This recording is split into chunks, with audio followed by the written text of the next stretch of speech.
Free speech is meaningless unless you allow people you don't like to say things you don't like. Otherwise, it's irrelevant. And if at the point at which you lose free speech, it doesn't come back. I think the issue some people have is that a lot of people were brought back. I mean, some people were brought back who were previously banned for spreading things like QAnon conspiracies. You have people like Andrew Tate who were brought back, who were previously banned for things like hate speech. Do you think you prioritize freedom of speech over misinformation and hate speech? Well, you know, who's to say that something is misinformation? Who's the arbiter of that? Is it the BBC?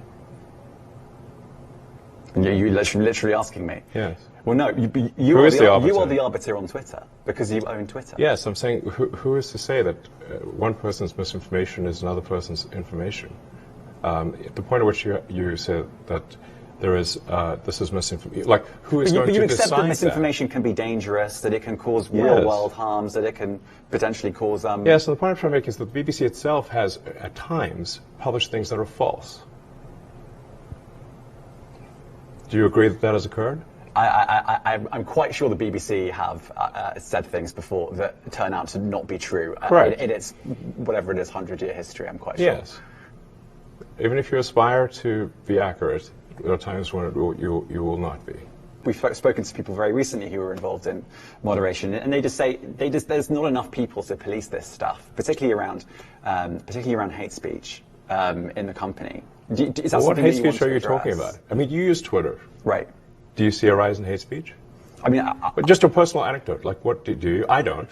Personally, for you, I would see I get more of that kind of content. Yeah, personally. But I'm not going to talk to the rest of for the rest of Twitter. So you see more hate speech personally? I would say I would see more hateful content in that. Content you don't like, or hateful? What do you mean to describe a hateful thing? Yeah, I mean, you know, just content that will solicit a reaction, something that may include something that is slightly racist or slightly sexist, those kinds of things. So you think if something is slightly sexist, it should be banned? No, is that what you're saying? I'm not saying anything. I'm saying. Well, I'm just curious. I'm trying to understand what you mean by hateful content, and I'm asking for specific examples. And you just said that if something is slightly sexist, that's hateful content. Does that mean that it should be banned? Well, you've asked me whether my feed, whether it's got less or more. I'd say it's got slightly more. That's why I'm asking for examples. Can you name one example? I honestly don't use. Honestly, I you don't. Can't name a single example. I'll tell you why. Because I don't actually use that for you feed anymore. Because I just don't particularly like it. But you and said actually, a lot of people are quite similar. I only look at hang on a second. my You said you've seen more hateful content, but you can't name a single example, not even one. I'm not sure I've used that feed for the last 3 or 4 weeks. And then how did you see the hateful content?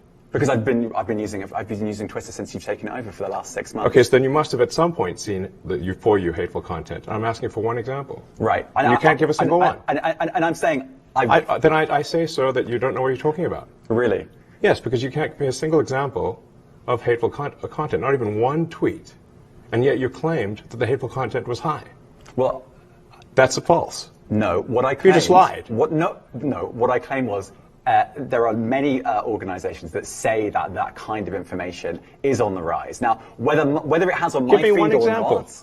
I mean, right, and literally you can look at something one. like the Strategic Dialogue Institute in the UK. They will say that. So look, people will say all sorts of nonsense. I'm literally asking for a single example, and you can't name one. Right, and as I already said, I don't use that feed. But then how would you know that? I don't think this is getting anywhere. You literally said you experienced more hateful content, and then couldn't name a single example. Right, and as I said, that's absurd. I haven't actually looked at that feed. Then how would you know this hateful content? Because I'm saying that's what I saw a few weeks ago. I can't give you an exact example. Let's move on. We only have a certain amount of time.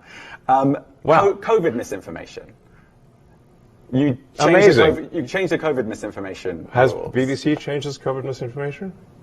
The BBC does not set the rules on Twitter, so I'm asking you. No, I'm talking about the BBC's misinformation about COVID. I'm literally asking you about, you changed the labels, the COVID misinformation labels. There used to be a policy, it then disappeared. Why do that? Well, COVID is no longer an issue. Does the BBC hold itself at all responsible for misinformation regarding masking and side effects of vaccinations, and not reporting on that at all? And what about the fact that the BBC was put under pressure by the British government to change its editorial policy? Are you aware of that? This is not an interview about the BBC. Oh, so. You thought it wasn't? And I see now why you've done Twitter Spaces. I am not a representative of the BBC's editorial policy. I want to make that clear. Let's talk about something else. You want to talk about the BBC? You too. All right, let's talk about something else. You weren't expecting that.